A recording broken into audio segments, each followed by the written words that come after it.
We're in the 13th minute of 13 to be added on in the Women's World Cup final in Sydney. England still trailing Spain 1-0. We've got Dean Ashton, Darren Ambrose with us, but Kerys Harrop, record WSL appearance holder. Keep an eye on this game for us, Kerys. Is hope still there for you? One chance? Oh, there's 30 seconds to go. Spain have just won a free kick. All the bench are up. They're ready to celebrate. So it's looking very unlikely for England. To be fair to Spain, they've still attacked. There's been some great last-ditch defending from England, and Spain have been clever by just winning some free kicks. We say, Darren, that possession's not everything, but has that been the key second half? It's denied England a fight back, really? Oh, England are just in. Sorry, they're just down the right. Can they get the right ball? Oh, sugar. Go on, Millie. Cross from Hemp. Kerys, tell us what's happening. Yeah, cross from Hemp. Beth England was so close to getting the header on it, but just went over her head, and Spain have cleared it now, and the player's gone down with holding her head, so I think the whistle will blow any minute now. Yeah. A brave header from the Spanish defender there, Dean, actually, to get especially Millie Bright going for the header, and it just every time that ball just hasn't fallen for England. Yeah. They've just been a foot too high, or it's fallen to a Spanish defender. This is what happens in finals. Sometimes it just doesn't go your way, and they've not played well enough to create the chances. So they're hoping for a bit of luck at the moment. Do you think England are missing Alessia Russo? She came off in the second half. It's a big call by Sarina Wiegman. Yeah, well, the fact they've gone to a long ball now and more direct. Russo's actually the taller player. Go on. Oh. What's happened? Is it corner? Corner to England. Yeah, they're going longer, and they probably need that physical presence, especially with all these corners they're getting. Jorge Vilda is looking at his watch. Well, Mary's up, here she goes. 14 minutes played. Mary Earps, the England goalkeeper, is coming up for this one. Corner from the left-hand side. Kerys, tell us this 15 minutes stoppage time. Vilda will be absolutely livid if this goes in. Just talk us through this. He will. Chloe Kelly's delivered it in. Keeper's collected it. Fair play. Well. Yeah, great goalkeeper. Great claim by the Spanish keeper there, Catalina Cole, wasn't it? I think that could well be it. That's it. Spain are the women's world champions for the first time. They become the second team after Germany to be the world champions of both the men's and the women's. 1-0 for the men in 2010 against the Netherlands. It's finished 1-0 against England today. What were your thoughts, Kerys, to summarise? Do we have to concede that Spain were the better team? Yeah, unfortunately they were. I'm really gutted. I know how gutted the players will be. The likes of Lucy Bronze, who was finally got to a World Cup and she hasn't managed to win it. But yeah, I think Spain deserved to win. England wasted the first half, and you can't afford to waste a first half in a World Cup final. There's absolute scenes in Barcelona, as you can imagine. Lots of scenes in Sydney at the pitch as well. The flags are coming out, the umbrellas as well. Catalonia certainly united with the Spanish hardcore at the moment. And I suppose, Dean, when you look at this, the joys, the fine margins of elite-level football, wasn't there? Because it was Lucy Bronze losing possession and Spain ruthlessly capitalising on it. Yeah, they did, but they were the better side. I mean, look, you don't care how you play in finals. It is just about, winning or losing. England haven't been great in the final, and they'll be disappointed about that when things settle down.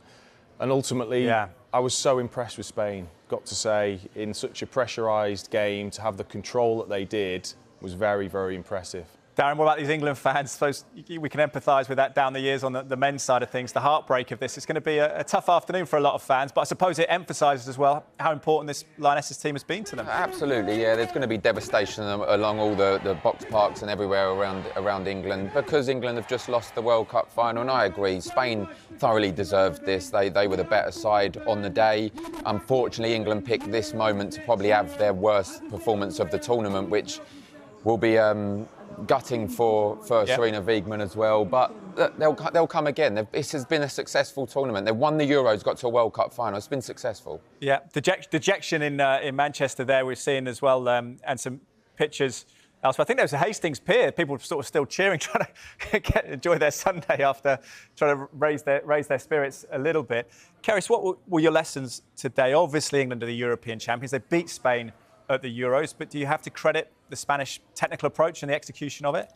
Yeah, they've got their game plan spot on. I think they've just carried on playing how they've played all tournament, dominating possession, getting the ball down the sides, getting crossed into the box, and yeah, I guess England just couldn't, especially in the first half, just couldn't deal with the technical ability of the Spanish today. Yeah, for all the guests as well, do you think it is a question of Spain being that good or England not firing? Dean, if we start with you. A little bit of both. It's who can handle that big game pressure. They've shown that they can do it in the past, England, but on the day, Spain, I thought, handled that pressure, played in a way that I think they wanted to, and England never quite got into any sort of a rhythm. But I think, you can see with the scenes, the amount of people, this group have got a big following, this England group, and you can still be a hero even if you lose. We've seen that down the years on the men's side, that they'll have inspired people, and there's plenty of tears there within the fans and of course the England players themselves. But to get to a World Cup final in itself is a hell of an achievement. I suppose the fact that Mary Earps, arguably the England's best player, Darren, made a penalty save for England and a couple of other key saves as well. Do you think that emphasises the fact that Spain just were the better team? Do you think there's anything Sarina Wiegman will regret about the approach from England? Of course, yeah. When you lose a football match, yeah, you'll regret some decisions you made. Maybe the Lauren James situation. I know Ella Toone done well in the semi-final, got her goal, but maybe Lauren James, England's best player, should she have started? Alicia Russo, we don't know if she's picked up an injury or not, but coming off at half-time, I didn't quite see the game plan today from England. For whatever reason, it wasn't a great performance, but it doesn't matter, the performance. As Dean said, it's winning or losing, and Spain were the better team and they won. It's lovely to see they're in a huddle now with Sarina Wiegman going through some things. It's been successful. They will be devastated, the players, as the supporters are as well, but this has been a successful campaign and there's a bright future for this team. Yeah, first competitive loss for Sarina Wiegman as well. She's doing the regular post-match huddle. What do you think she'll be saying? The sense is she'll get it right, won't she, Sarina Wiegman? This is her forte, is the interpersonal skills. Yeah, she'll just be consoling the girls, saying, they've done the team proud and the country proud. It's always hard to take when you lose in a World Cup final, but yeah, I really hope there's been a lot of interest with her, hopefully she stays for the next World Cup because she's so key. The players love and respect her and she's very much key to England's success and them getting this far in the World Cup. So hopefully we can keep for the next World Cup. Kerry, so England will come again, but what about Spain? How remarkable is this situation? Jorge Vilda gets a vote of no confidence from 15 Spanish players last year. 3 of them, I guess, are brought back into the fold, 12 not. How remarkable that he's pulled this off, whether it's right or wrong or whatever's happened. Yeah, it's incredible really when you think about it. I've just been watching the celebrations there, and I think a lot of the players have kind of stayed with just the players. It's an interesting kind of dynamic, but ultimately the girls will have rallied together. Regardless of what's been going on, they will have rallied together and played for themselves. But we still have to give him some credit because ultimately he's put out the right team each game and has got them and have them to win the World Cup final. He is in a huddle. The Spanish players in tears, and he's got his arms around one of the players as well, Aftalina del Castillo, I believe, of Real Madrid. But it's a remarkable subplot, isn't it, Dean? Have you ever known anything like this? There's such rebellion to end in a World Cup triumph? Not quite. And I think what it says is that there's a way of playing that the Spanish adhere to, probably no matter who is in charge, and we've seen it over the last few years. The way they keep the ball, and in these big games, makes it so difficult for the opposition. They were so good in possession. They sensed when that opportunity was there, when it opened up for Spain, and they just kept picking England off constantly. And you have to give credit for a side that are able to execute under the pressures of a World Cup final. Well, it's a good point, Keris. Do you think that's an important factor, that Spain across the youth ranks, across men's and women's football, do have a style that's replicable? Yeah, no, they do. They have a style, very possession-based, the tiki-taka football. But yeah, if you can generate that in the players from such a young age, by the time they come to the senior level, they're going to be perfect in that particular tactic and style of play. So he obviously showed today that even a lot of the youngsters coming through, they've had success at those age levels and now finally success at a senior level. Let's talk. We've got the dejection, we've got the elation. Talk about Mary Earps, Darren. How good was she today? I suppose it must be quietly mixed emotions because the England goalkeeper was unreal, wasn't she? Yeah, she's the best goalkeeper in the world in the women's game, absolutely. And she showed once again how important she is. When you go back to the Haiti match and the Denmark game, when didn't play too well, conceded chances, she kept them in the game, and it was exactly the same today. It would have been 3 or 4 at least if it wasn't for Mary Earps. So she's going to be disappointed as much as anyone for putting on a performance like that. Probably won the man of the match. I don't know if it's been announced, but the player of the match. So it's disappointing for her. But like we said, there's a bright future for this team. They will go to major tournaments, major finals again and win. Yeah, well, could it be formative in that sense, Karis? I saw Alessia Russo, streams of tears there, as this is the pictures we're on now of Box Park in Wembley. Tears for Russo. Didn't quite fire today for her. Will she learn from this and grow, come back? She's got a lot of years ahead of her. Yeah, it's a young squad, really. There's only like Lucy Bronze, Millie, Alex that are the more senior players. So there's a lot of young players on the bench as well. So it's a fantastic experience for those younger players to experience not just winning, but also losing. You know, losing in a World Cup final. There's, as bad as that experience is, there's no better experiences that can build your resilience and want to make you go one better next time. And fascinating to see how Sarina Wiegman responds as well, Dean, because she's lost 2 World Cup finals now, once for the Netherlands, of course, against the USA, and now today. Given her nature, we know she's calm, but presumably this will lead to a changes in approach, and sometimes you only learn in defeat. Yeah, and you just hope that it is with England, and that she doesn't feel as if she's taken this group as far as she can, because, like Kerry said, it's a young group. There's been big changes in terms of the retirements, the injuries that England have had coming into this tournament. It wasn't easy to get to the final, but you know, I've experienced a major final defeat in my career, and it's something you just can't forget. It doesn't matter whether you've won something before. For these players now to have to watch Spain celebrate and they have to walk past that trophy, it's just a horrible, horrible feeling.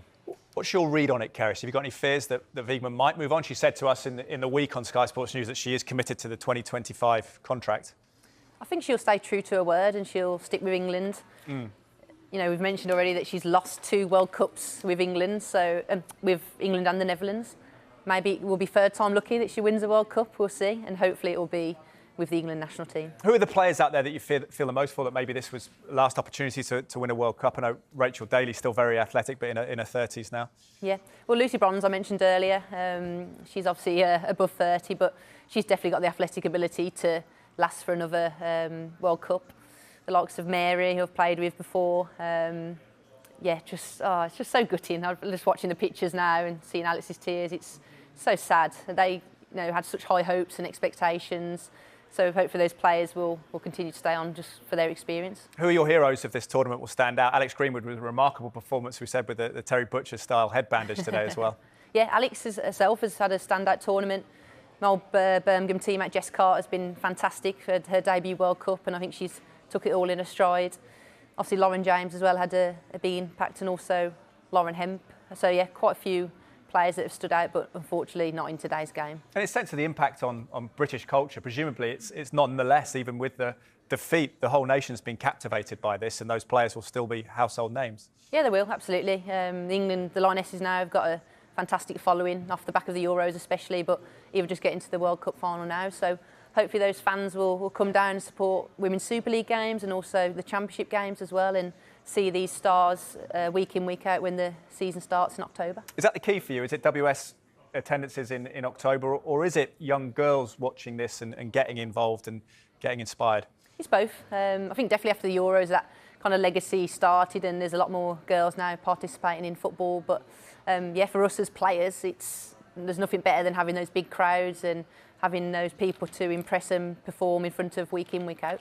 Yeah, well, Karis Harrop, been a pleasure to have your company today on Sky Sports News. Hope to see you again soon in more victorious circumstances, but wonderful to get your insight. Dean and Darren staying on for a little bit, but there we go. Dejection for England. Did get to a World Cup final nonetheless, but these are the pictures of the Box Park in Wembley as England lose the World Cup final to Spain, who were very impressive on the day. Spain becoming the second nation in history to win both the men's and women's World Cup.